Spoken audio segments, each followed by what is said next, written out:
very bad accent, very thick accent.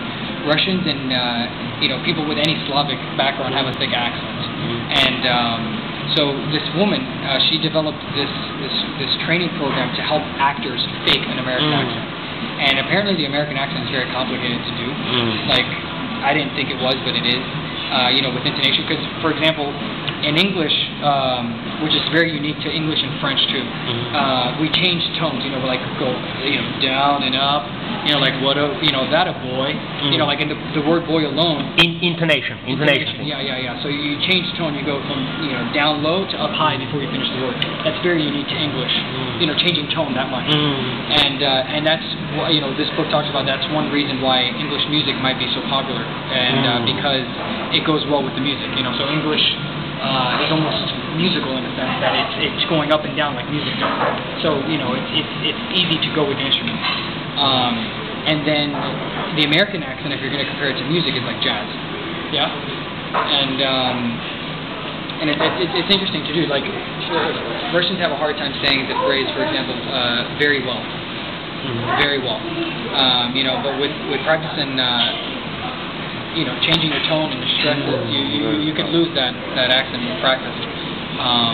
Like for example, say very well.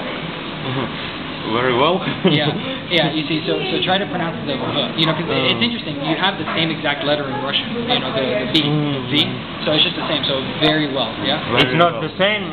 You pronounce V and W differently. Yeah. So but V and the Russian V. It's the same. So V. And then R instead of saying R, which is hard to do with your lips. So you just trill it. Does that book contain the moment that all the sounds of English language are created here? Yeah, it does. Yeah, definitely. You don't articulate them mostly in the location of lips and tongue, and like most of the Russian sounds are articulated. Yeah, and even English. Yeah, so that's actually one thing. Russians, when they speak the Russian language, it's very relaxed. Very, very relaxed. So your muscles in your mouth and your throat aren't exercised when you speak. Russian? Russian, yeah. Because when you speak Russian, you don't change tone at all. So you could train your muscles to But the good thing about that is that you could speak a language without an accent because your muscles aren't trained at all.